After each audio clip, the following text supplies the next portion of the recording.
शमशान घाट में चुड़ैल।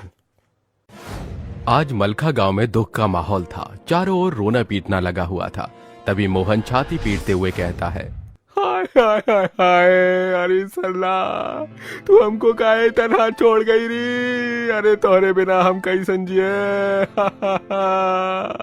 ये देखकर मनोज ताने मारते हुए कहता है, जब तक सरला भौजाई जिंदा थी उसकी कदर नहीं थी इस ससुर के नाती को, और आज जब बेचारी निपट गई तो मगरमच्छ के जैसे मोटे मोटे टेसुए बाहर आए।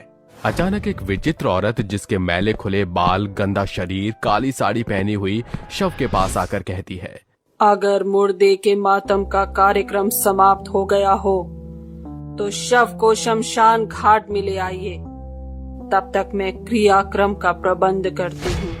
वो औरत कुछ दूर चलकर अचानक गायब हो जाती है और शमशान घाट में प्रकट होकर अपने हाथों को घुमाकर तूफानी रफ्तार से दाह संस्कार की सभी चीजों का प्रबंध करती है।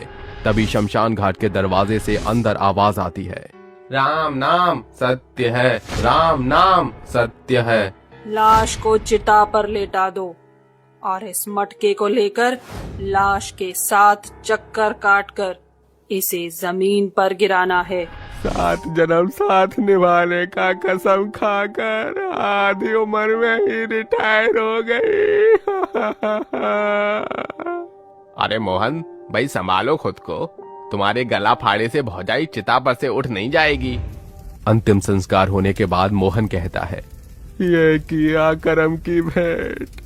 मोहन उस औरत को कुछ पैसे और अनाज देता है और वो औरत कहती है, शुक्रिया, सूर्यास्त होने को है। अब आप सभी को शमशान घाट से विदा लेना होगा। और तुम? मेरे लिए तो ये शमशान घाट ही मेरा घर है। सभी के जाने के साथ शमशान घाट में घना सन्नाटा छा जाता है और अंधेरा होने के साथ वो अजीब दिखने वाली औरत एक भयानक चुड़ैल बनकर जल रही चिता को देखकर कहती है, बस इसी तरह रोजाना गांव से एक बोझ घटता रहे तो मेरा काम भी होता रहेगा। शमशान घाट के निवासियों, ये रात तुम्हारी है। इस वक्त तुम आजाद हो, बाहर आओ। शमशान घाट की चिताओं की राख से कंकाल उठकर हवा में हाथ लहराकर नाचते हुए कहते हैं, जय मुटुक सीता हैया हो, हैया हो, जय मुटुक सीता हैया हो, हैया हो। शमशान घाट के मुर्दों, इतनी भी क्या खलबली मचा रहे हो? मुझे इस वक्त बाहर जाना है। मेरे पीछे से तुम शमशान घाट का ख्याल रखना। ओ हुक्म मेरे आका। चुड़ैल पैसे और अनाज को गांव के एक चौखट पर रखकर दरवाजा खटखटाकर गायब हो जाती है। तभी दरवाजा खोलकर 13 वर्षीय अनु चारों तरफ देखकर कहती है, दरवाजे पर तो कोई भी नहीं। अचानक उसकी नजर नीचे रखे सामान और पैसे पर पड़ती है, जिसे उठाकर वो कहती है, इतनी रात में इतना सब कुछ कौन छोड़ गया है? घर के फटे पुराने बिछौने पर मरियल अवस्था में लेटा हुआ अनिल अंदर से करहाते हुए कहता है, इतनी रात में दरवाजे पर कौन है अनु बिटिया? कोई भी नहीं बाबा।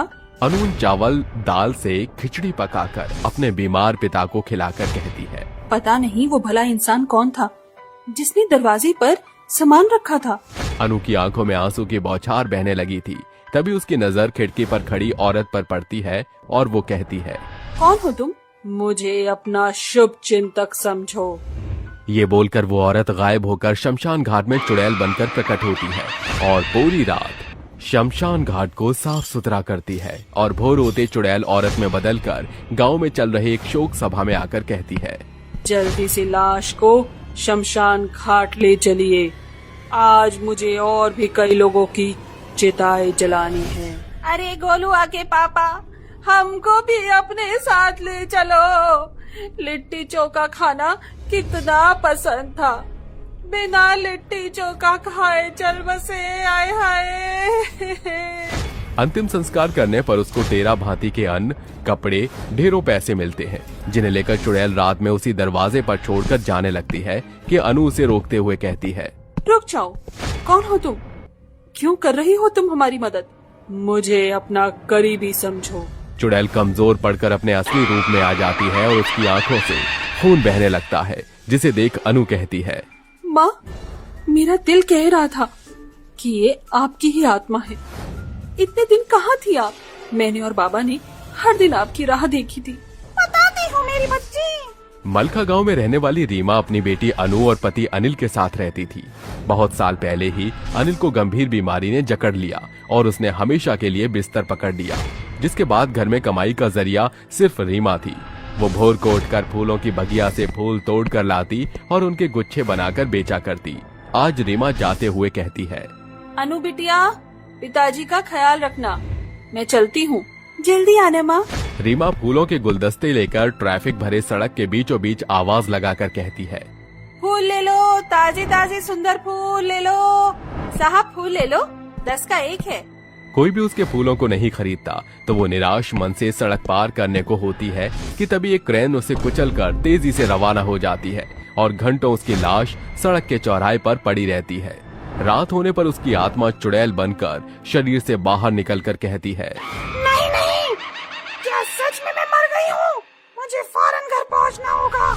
चुड़ैल काले आसमान में उड़कर गांव में कदम रखकर वहां रुकती है, जहां उसकी बेटी चौखट पर बैठकर कहती है, इतनी रात हो गई पर माँ का अब तक कोई अता पता नहीं। माँ, आप कहाँ हो? गुड़िया, मैं तेरे सामने हूँ, देख मुझे। चुड़ैल के लाख कोशिश करने के बाद भी ना तो वो उनको दिखती है, ना दोनों उसकी आवाज सुन पाते हैं। फिर चुड़ैल घर से निकलकर जंगल की ओर भागती है, जहाँ पीपल के पेड़ के पास रखी दुर्गा माँ की मूर्ति देखकर वो कहती है, माँ, आज मैं एकदम बेबस होकर तेरे पास आई हूँ। मेरे बीमार पति की और मेरी बेटी की देखरेख करने वाला मेरे सिवा कोई नहीं।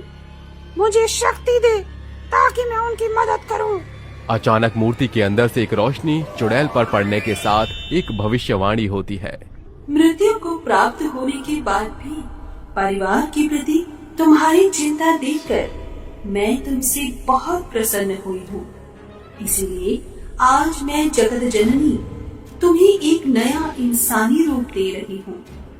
इस रूप के द्वारा तुम अपने परिवार की मदद कर सकोगी। चुड़ैल औरत में बदलकर घर चल पड़ती है। तभी उसके पैर एक शमशान घाट के आगे रुकते हैं, जहाँ घुसकर वो कहती है, लगता है शमशान घाट की रखवाली करने वाला कोई भी नहीं है। क्यों ना मैं यहीं रहकर दाह संस्कार का कार्य करके मिले हुए पैसों से अपने परिवार की मदद कर सकूं। इससे मेरा चुड़ैल स्वरूप छिपा रहेगा। उस दिन के बाद से चुड़ैल शमशान घाट में रहने लगी और लोगों के दाह संस्कार का काम करने लगी थी। शमशान घाट में रहने वाली चुड़ैल की सच्चाई सुनकर भंवरी दबे पांव वहां से बाहर निकलकर तमाम गांव के लोगों को ये खबर पहुंचाती है। सभी जन मशाल हथियार लेकर चुड़ैल को ललकारते हुए कहते हैं, मुझे तो अपनी आंखों पर भरोसा ही नहीं हो रहा। इससे पहले कि ये चुड़ैल हम सभी को मारकर हमारी भी चिताएं जला दे, हम यहीं इसको स्वाहा कर देते हैं। रुक जाओ, मैं तुम्हें भला क्यों नुकसान पहुंचाऊंगी? मैं सिर्फ अपने परिवार के मुंह में यहाँ लौटी हूँ। अरे चुड़ैल किसी की सगी नहीं होती, इसकी चालबाजी में मत आना, ये हमारे लिए घातक है। अगर मैं घात करना चाहती तो कब का तुम सबको मार चुकी होती। मुझे इस गांव में रहने दो। मैं वादा करती हूँ कि मैं किसी को रत्ती भर का भी नुकसान नहीं पहुँचाऊंगी। हम एक ही शर्त पर तुम्हें यहाँ रहने की इजाजत देंगे। तुम्हें इस गांव के बाहर उसी शमशान में रहना होगा। मुझे मंजूर है। इससे ये दोनों मेरी नजरों के सामने तो रहेंगे और मैं इनकी मदद भी कर सकूंगी। इस घटना के बाद से चुड़ैल शमशान घाट में रहकर अपनी पारिवारिक जिम्मेदारी और मुर्दों का दाह संस्कार दोनों जिम्मेदारी संभालने लगती है और सांझ होने के बाद कोई भी शमशान घाट के पास नहीं भटकता।